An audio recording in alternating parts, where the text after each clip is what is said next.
For once, we're not talking to Steven Spielberg or Tom Hanks. A major celebrity. Yeah. We are talking to each other. Just a little old us. Yeah.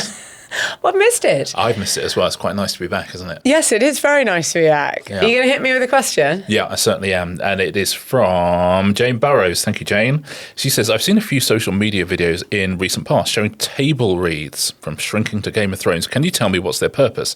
Who are they for? When do they happen in the timeline of a production? And would actors deliver their lines in character? Jane's question goes on for some while longer. There's lots of smaller questions inside it, but I think we can talk about the world of table reads. She ends saying that they do look super awkward. Well, they look awkward because obviously that is not the finished product, and in many cases that's the first. I'll get on to this. The first time those actors are seeing the scripts. I think particularly with stuff like Game of Thrones, I know which one you're talking about. You're talking about like the final episodes where where the actors are discovering effectively in real time what happens to their characters and who wins the Game of Thrones. The rest is entertainment is presented by Octopus Energy. Now, one of the stranger signs of status in show business is being very, very hard to reach. Exactly. You get to a certain level in the business where you don't want anyone to talk to you at all. And there are some people who are notoriously difficult to get hold of. So Christopher Nolan, for example, is famously almost completely...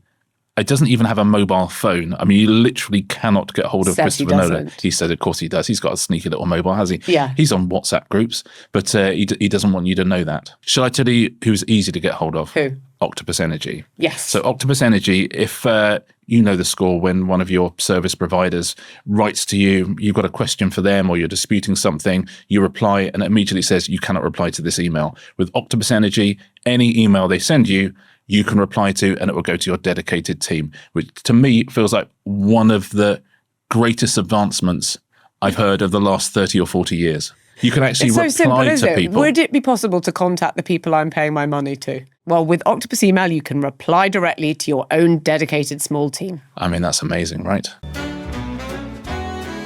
And it can be very emotional. You can see people suddenly thinking, oh my gosh, hang on, I'm dead. Yeah. Okay, it's been a decade of their life or something. But they are such a key part of the process. They do happen at different times, by the way. So it's not all the same. Normally, they would happen at the sort of very end of pre-production of something. So, and it isn't ever the final script. That's part of the point of the table read. But if you're doing a series, it will be the end of pre-production of that episode, but you're probably filming one of the others. Although, funnily enough, last week I've got a thing in development and oh my God, I went to a meeting and they told me that they were going to do it, something internally. And then they said, well, actually, it was really interesting when we, with the script, the last draft that I gave them, when they said, yeah, it was interesting what people like that in the sort of, when we did the sort of table read. And I was thinking, oh my God, I'm so glad I didn't know that this was going to be read up. Anyway, but with people who work. They've done a table read of it. Not with actors, but amongst, and I thought, I don't even want to ask about this because that feels excruciating to me at the moment, so I don't want to think about it. So they had it in the office, done a table read just amongst themselves. Oh my God. Anyway, but that's not, in general, what you're doing. Without you there.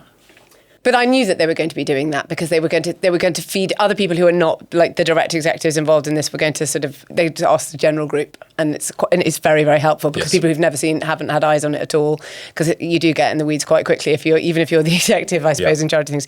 It was really interesting, but I did think, I'm so glad I didn't know that was happening till. Can we explain what a table read is to people? Table read is you get the script of an episode or I suppose of a film. Everyone is sitting down. It's like a conference table or an oblong of tables. You've got all the actors there. You've got all the heads of departments. And by heads of departments, that means that the head of the sets, the head of makeup, the head of costume, lighting. Anyone who's going to have to do SFX, anyone who's going to have to do anything for this. You've got the writer. In my experience of doing it, you've got like the showrunner sitting there, and if it's your episode, you're sitting next to them at the head of the table. It's a big thing with American money that's being filmed over here. Then the very big executives from America will fly over and be sitting in the room as well on sort of chairs behind the big table. So everyone, it's a big and important thing. Somebody reads the state. Actors all do their own roles. In the answer to your question, do they do it in character? I would say they do it. It's varying. They do it in, I would say, 50%. They put 50%. They're seeing it. Often they're seeing it for the first time, or they've had chats with the director or chats with the showrunner about where they're going. But they haven't actually seen the thing that's not the shooting script, because you'll make a lot of adaptations from how the table read goes. I've done them always for comedy, so that can be, something that you thought was your great joke doesn't get a line in the laugh in the room, and something you didn't realise was a joke gets a really big laugh, and you're like, oh, okay, that's interesting. I saw someone from Friends, I can't remember when I read this, someone who worked on Friends saying, by the end of that, if the actors didn't like your joke, they would just absolutely ruin it by misdelivering it in the table read so that it would then get killed. Some actors just literally just read the lines out almost in a monotone, and they don't put everything into it. Others go quite big, but no one goes as big as you'd possibly go on set. It's not like that at all. You want to hold something back. Someone reads the stage directions. There's a person at the table read whose job it is to read every stage direction. But for me, it's really tempting to you want to mark up your script if you're the writer, like this, 3-6, that one got a big laugh, that one didn't. But it's actually much better if you can avoid looking down the whole time and sort of essentially like reading the subtitles, because you want to hear it. You want to hear the rhythms, what works, and then you'll suddenly think, hang on, we really lost them. We don't see that character for quite a bit in the middle, and you can see by their face that they have also noticed that they didn't appear for quite a few pages in the middle. But a lot can change after the table read. I mean, if it's bad, you can have to go quite significantly back to the drawing board under quite a lot of time pressure. Yeah, so the main thing about a table read, really, I mean, from our perspective, we would say this is for a writer. So the writer gets to hear the pace of the thing and the speed of the thing, and as you say, the feel of the thing. And the job is then to go, okay, now we're going to go and make that better. As you say, there's also heads of departments sitting around, and sometimes you're thinking, why is no one laughing? And you think, well, because the person from wardrobe, literally all they're doing is trying to hear every time in the stage directions they say he is now wearing a fez. Yeah. And they're literally just writing down fez, or so-and-so, walks out of the swimming pool and they're like, oh, okay, waterproof, okay.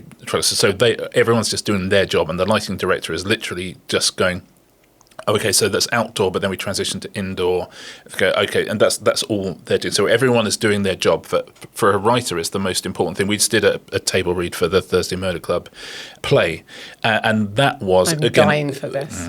But that wasn't a full production table read. That was literally Tom Bastion and I had a draft that we were we had a finished draft that we knew was not going to be the final thing, and we have a lot of friends who are comedy actors, so these.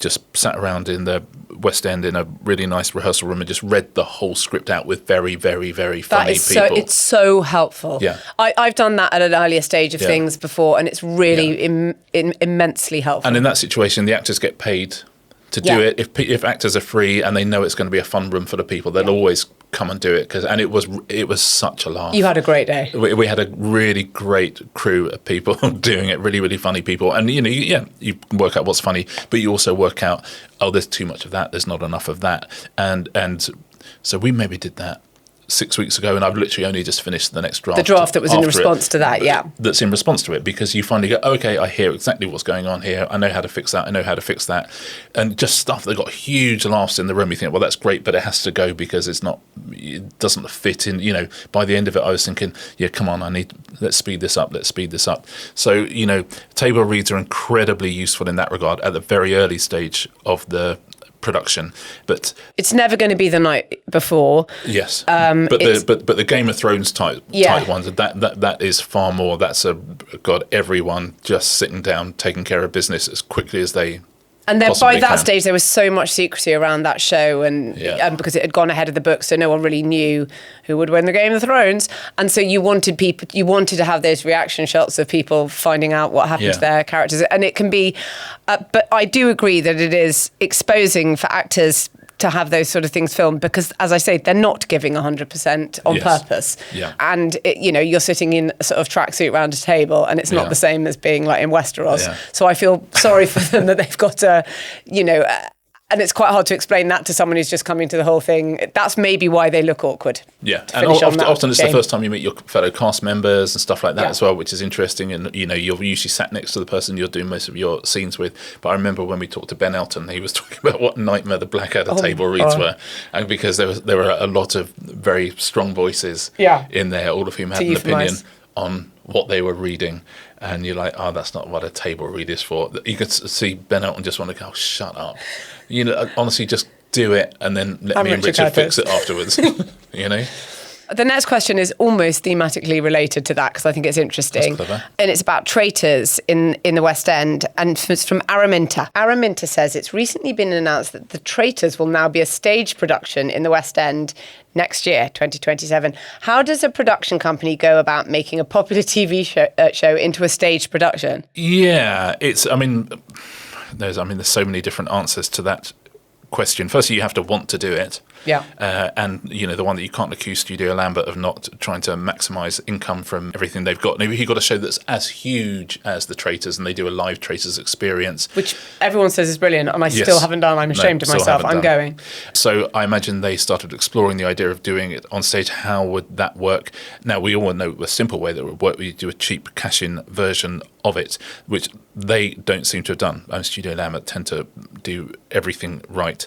So you have to get a script, you have to get a producer, and you have to get a director, and you have to get a theatre. Those are the four main things you need to do. So it needs to be written, someone needs to direct it, someone needs to put the money behind it, and a theatre has to agree to do it. And a concept, because you're just not doing... Although hopefully you leave that with the writer, really. Yeah, but you're not... It should be clear that you're not sort of just resurrecting this as some kind of... It's not going to be Claudia just sort of wandering around the stage. If you have a franchise as big as Traitors, then obviously a lot of people want it to work, and a lot of people will take a meeting with you.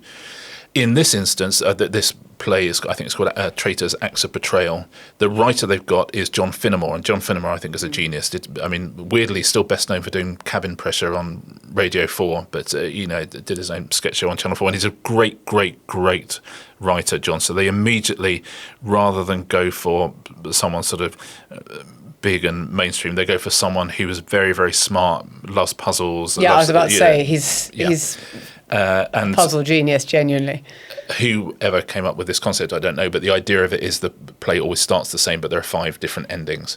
I think someone was saying, it's the, you'll never see the same show twice, and I think somebody else pointed out, well, you will, because there's only 5 different shows. But anyway, the idea is, you could go more than once, and you could possibly see a different ending. So John Finnemore is writing it. I know someone, funnily enough, who did a table read for this and said it was terrific. So, which it would be if it's John.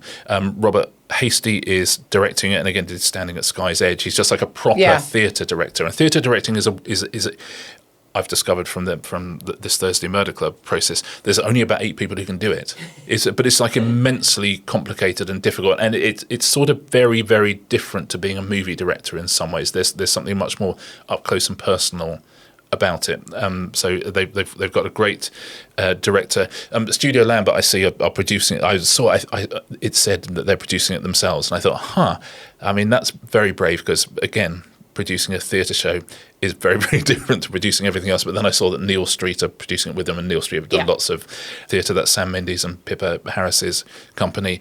And then, of course, they have a theatre because John Finnemore is writing it, and Robert Hasty is directing it, and Neil Street and Studio Lambert are producing it. So it's the West End is in incredible health. We have to keep saying this. This is why so many things it's extraordinary, I've said it before, but that sort of thing that you used to do, and if you wrote anything, the contract, like what if it becomes a musical, it always used to just be a joke with writers.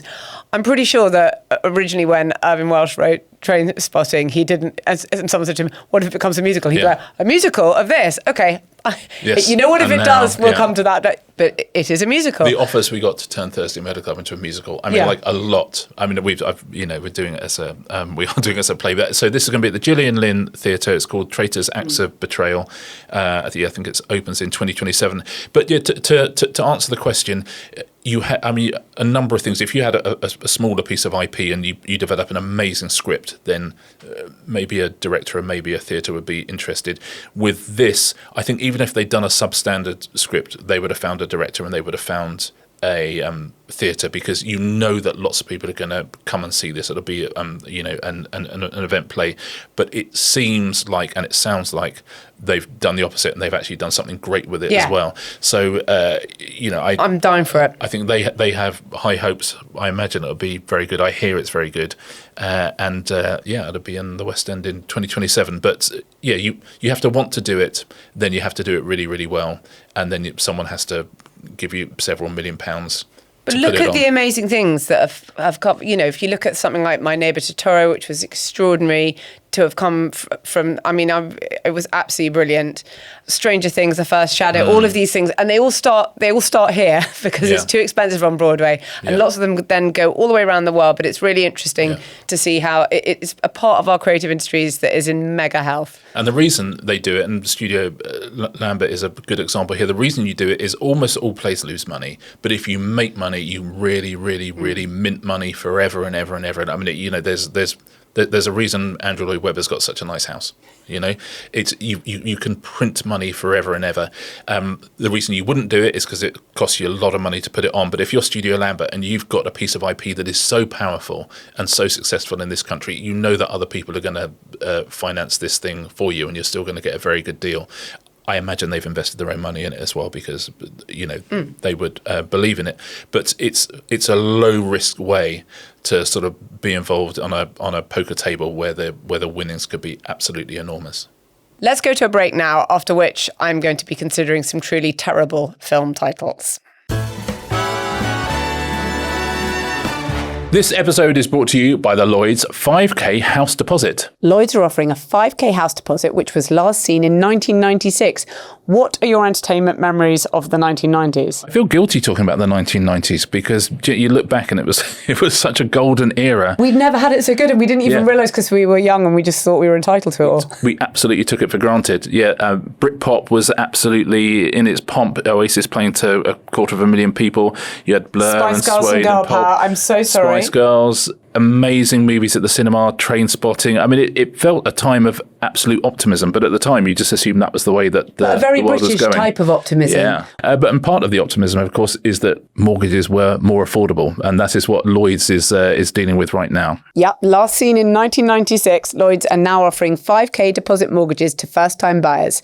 Search 5K first-time buyer. 1996 average first-time buyer deposits based on ONS data. Subject to status, your home may be repossessed if you don't keep up repayments. Conditions apply.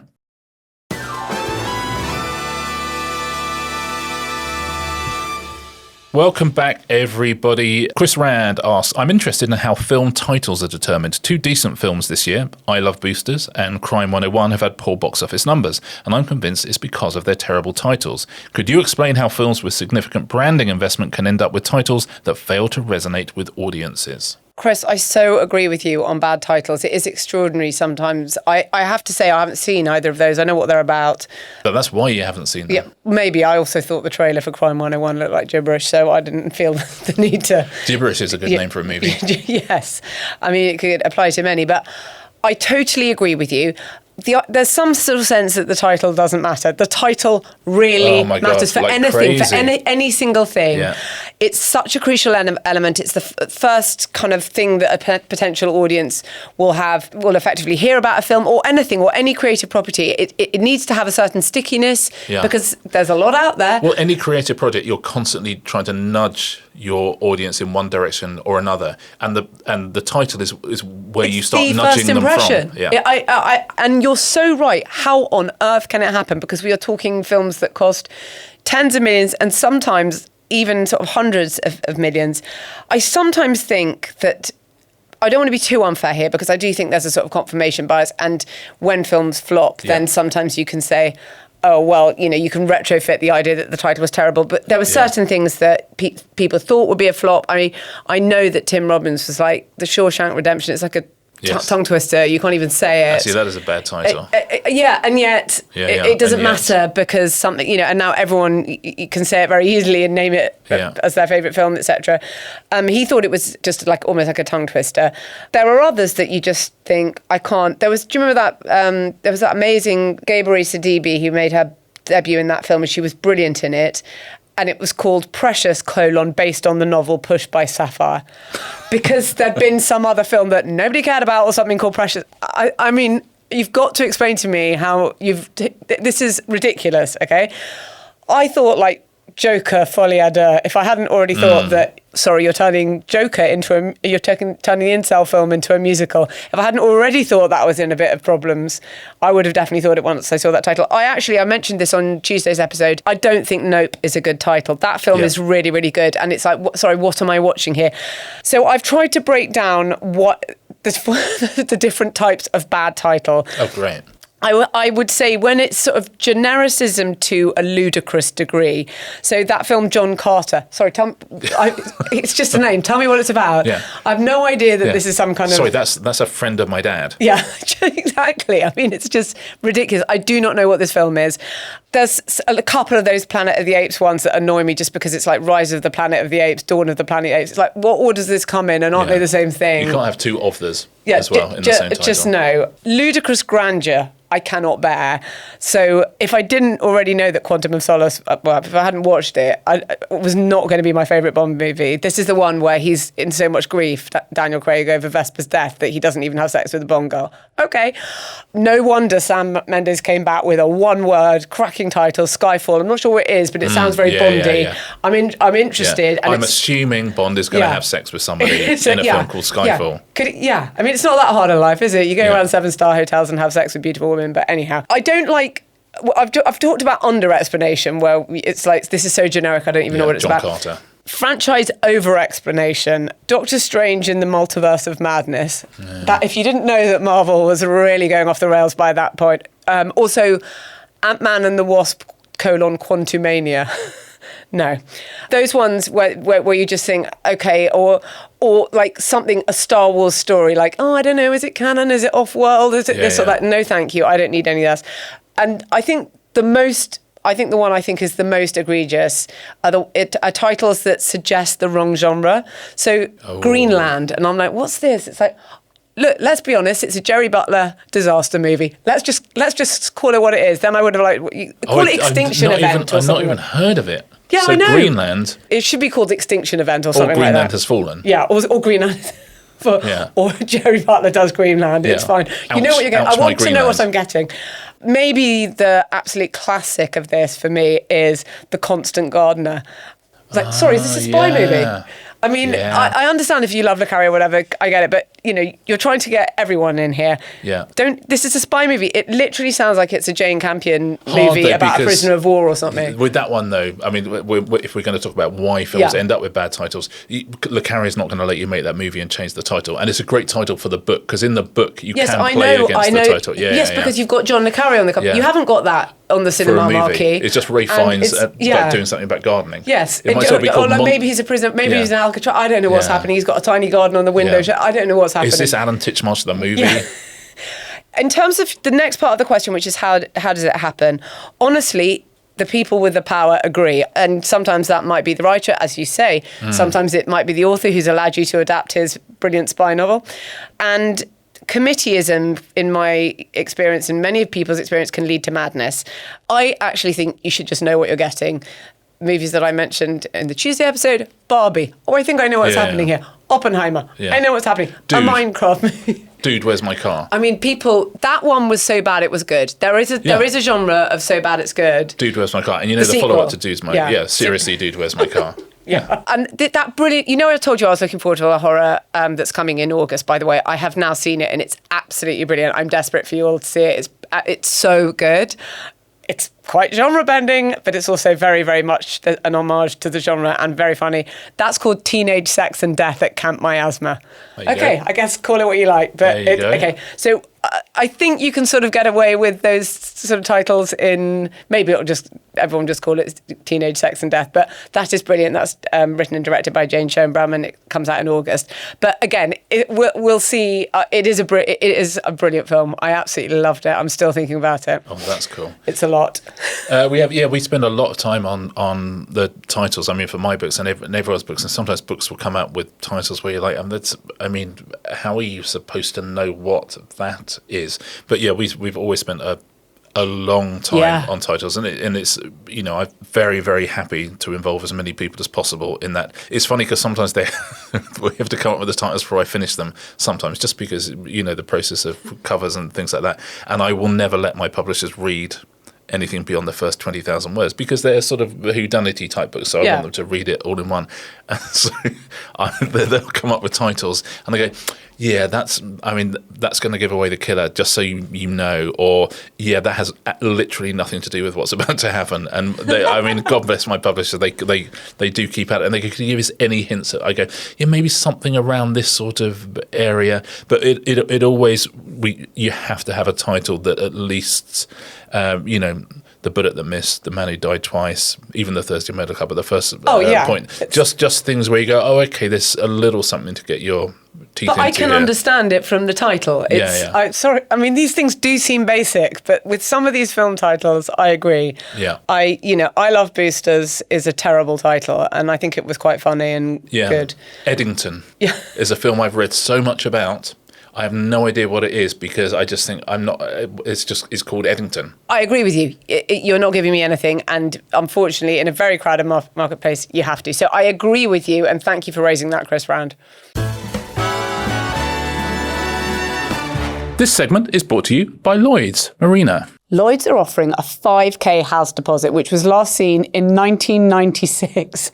What made 1996 such a huge year for British pop culture? And it was massive. Yeah, it was massive. I mean, by the way, that's an amazing idea. Yes. Because, I just remember like when we were in our 20s, you didn't have to put down a huge amount of money for a house, which was handy if you didn't have any money, which I definitely didn't. So 1996, it feels like the year that everyone harks back to when we're kind of going, it was just before Blair got in, but so there was a sea change in the air. Yeah, and it was, and we felt this optimism would last forever. So thank you to Lloyds for bringing some of it back. There was a thing that people always used to say about the 60s, which was that the swinging 60s was actually 17 people in London and Mick Jagger. But it didn't feel like that in the 90s and in 96. It was the whole sort of Britpop, all of these things were a much more democratised movement, and they all joined up. The football, obviously, it was the Euros. Well, I might be able to talk. I'm still quite upset about it. Yeah, because so Britpop started sort of early 90s, and it was sort of very cool, and it was very kind of left field, and it was Suede and Blur and Pulp. But then Oasis, sort of when you get to 96, Oasis suddenly are playing to 250,000 people at Nebworth. So this thing that was very, very British, very, very cool, very, very optimistic, that crossed different classes, suddenly became absolutely the heart of mainstream culture. And difficult to think of an example of that happening in the years since. I know, and it was internationalised in American magazines. There's a famous Vanity Fair cover of like Patsy Kensit and Liam Gallagher lying on the front of it under some sort of Union Jack sheets. And things like the movies were... Trainspotting came out, and the soundtrack for that was amazing. Obviously Underworld, but there was Pulp, Blur, Alaska, they were all on it. That became the sort of second highest grossing British film of all time. It is hard to explain to people how that was a sort of cultural and incredibly cool idea, but Danny Boyle sort of exploded into everything with that. Yeah. And it felt much more a time of possibility. It really did. Yeah. I wish I'd known at the time that I was living in a golden age. Yeah, because it just seemed like what you've got. It seemed like what you've got. Though actually, I mean, one of my favourite TV programmes of all time came out in 1996, Our Friends in the North, which was very reflective and looking back, really. Yeah. It was kind of 1964 or 5 to 1995. And it had Don't Look Back in Anger playing over the final credits of the final episode. But that was looking back over, the previous decade. So you didn't necessarily, it was a time of reflection, but it was a forward-looking time for definite. And to give the people who were our age then now hope, it's cyclical, because the 70s were pretty awful. I mean, I loved them because I was a child. Yeah. But, it wasn't a hopeful and optimistic decade. And then, 15 years later, suddenly you've got this incredible rush. I mean, one of the great decades. It all comes round again. It does all come round again. And you have to thank Lloyds for perhaps kick-starting this with their 5k house deposit. Yes, Lloyds are offering 5k deposit mortgages to first-time buyers. To find out more, search 5k first-time buyer. 1996 average first-time buyer deposits based on ONS data. Subject to status. Your home may be repossessed if you don't keep up repayments. Conditions apply.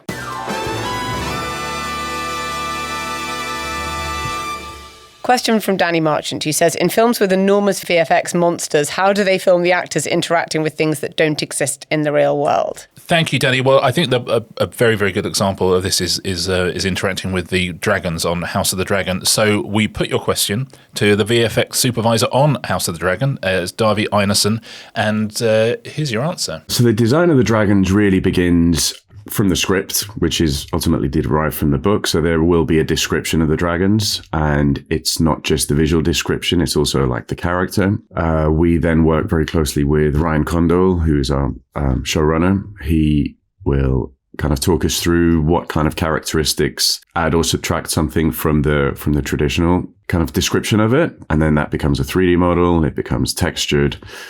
You put a skeleton in it and add musculature, and then the movement is a big part of it as well. So it's a very multi-layered, multi-step process.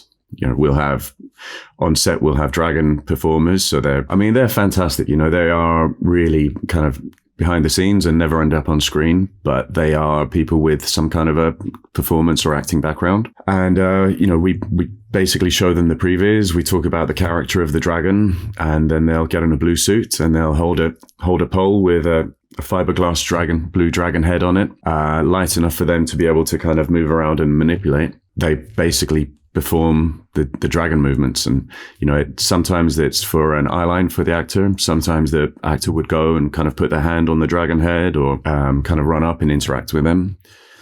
We try not to subject them to making the noises. Sometimes we'll have the director on the mic. We call it the God mic. So it's like when you're looking through the monitors, you can kind of have a microphone on speakers that people on set can hear. The director might shout, or I might shout, some kind of version of the dragon sounds, or kind of cue the performance beats. It's hard enough to keep everyone focused on someone in a blue leotard, let alone if they're kind of making dragon noises. It's a big exercise in suspension of disbelief. Any small thing, anything that bumps can just kind of trigger you to kind of step out from that, and then you kind of dismiss the scene. And a lot of these scenes are you'll have like one of our key cast interacting with a dragon, and it might have to be a very emotional scene, and you're kind of creating a dragon that has character, and you have to have kind of blow some life into them, not just how realistically rendered they are and how realistically comped they are, but also the mannerisms and characteristics. And, it needs to feel like I often talk about giving the dragon a brain when we're kind of reviewing things, you need to make people believe that there's a thought process going inside there. Thank you so much, Darby. That was fascinating. It is fascinating. Yeah. It's really weird when you see it. It's undeniably quite comic that there are people in these green or blue suits. They sometimes just have to have a head on a pole really high up, because obviously the dragons are enormous and you can't look in the right place. But it does look kind of absurd. And it was the same for like Thanos in the Marvel movies, where you actually see Josh Brolin and then this kind of huge thing going much further up.